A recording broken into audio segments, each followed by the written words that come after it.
Halo, selamat sore kepada semua teman-teman. Terima kasih banyak bisa menghadiri acara ini dari kelompok kami. Hari ini kami ingin sedikit sharing tentang suatu hal yang mungkin tidak asing lagi bagi kami semua, yaitu korupsi.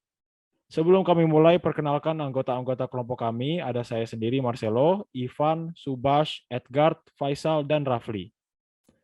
Oke, mari kami masuk ke topik pertama kami. Apa itu korupsi? Diketahui istilah korupsi berasal dari bahasa Latin yang berarti rusak atau mencuri. Menurut Kamus Oxford, korupsi didefinisikan sebagai perilaku tidak jujur atau ilegal oleh pejabat publik. Dan dari KBI, yaitu Kamus Besar Indonesia, korupsi adalah penyalahgunaan dana publik untuk kepentingan pribadi.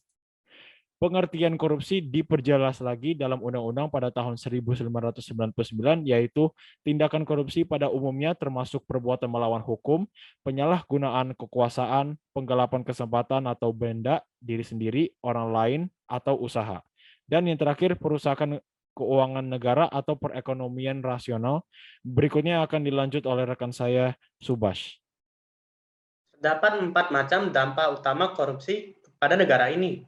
Pertama, dampak ekonomi, di mana ekonomi sebuah negara akan mengalami keburukan, seperti pelannya pertumbuhan ekonomi negara dan turunnya investasi. Kedua, dampak politik.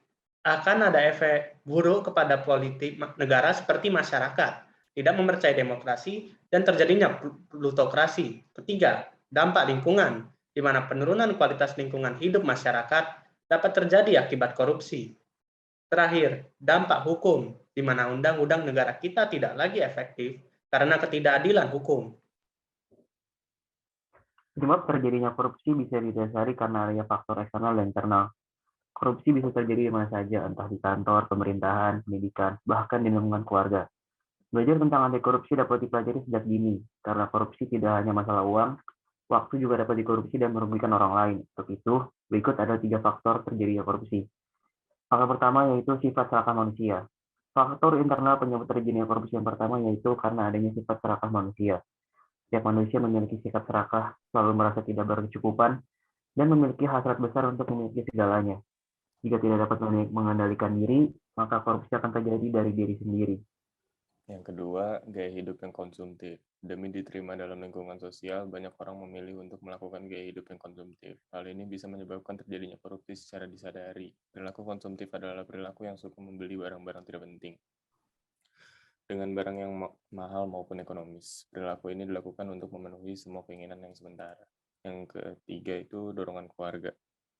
Karena memiliki jabatan yang tinggi, ada beberapa orang yang menyalahgunakan jabatan untuk korupsi.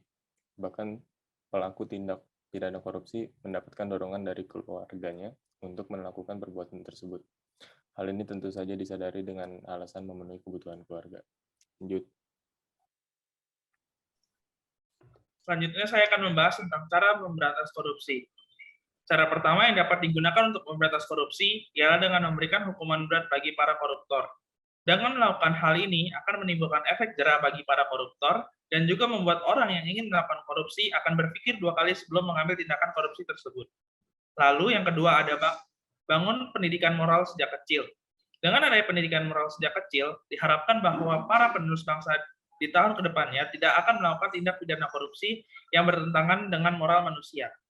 Lalu yang ketiga ialah tanamkan nilai religi secara intensif. Yang dimana dengan hal ini diharapkan bahwa setiap orang akan ingat dengan kepercayaannya masing-masing sehingga tidak melakukan tindak pidana korupsi yang merugikan orang lain.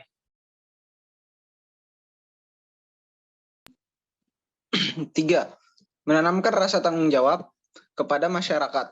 Menanamkan rasa tanggung jawab tidak hanya pada keluarga saja, namun juga untuk lingkungan sekitar kita. Dengan mengilhami nilai-nilai positif dari kelebihan demokrasi Pancasila dan juga contoh demokrasi Pancasila. Tanggung jawab tidak hanya dalam mengoposisi tindakan korupsi, tapi yang paling penting adalah mereka dapat bertanggung jawab tentang kejujuran mereka dalam bertindak dan juga berucap. Yang kelima, membentuk aturan hukum yang kuat. Dengan beberapa fungsi hukum seperti seperti fungsi hukum dalam masyarakat dan fungsi hukum perusahaan, hukum di Indonesia sebenarnya bisa diperbaiki agar bisa mengadili para pelaku dengan sangat adil. Harus ada suatu aturan baku yang digunakan, sebuah aturan yang kokoh dan tidak bisa dijatuhkan. Selain membentuk aturan hukum yang kuat, penegak hukum harus bisa belajar untuk mengadili seseorang dengan seadil mungkin. Tidak tebang pilih, sudah seharusnya mereka tidak bias dalam melakukan tindakan kepada seseorang. Yang keenam, memberikan contoh berupa pemimpin yang berintegritas. Sebagai seorang pemimpin yang sudah seharusnya menjadi contoh yang baik bagi setiap anggotanya, jika seluruh pemimpin suatu negara, pemerintah, maupun perusahaan tidak melakukan tindak korupsi, maka ini bisa menghalangi orang-orang yang berada di bawahnya melakukan tindak korupsi. Ya, sekian. Oke, ini adalah akhiran dari kampanye kami. Sebelum kami menutup meetingnya, mungkin ada pertanyaan tentang topik hari ini.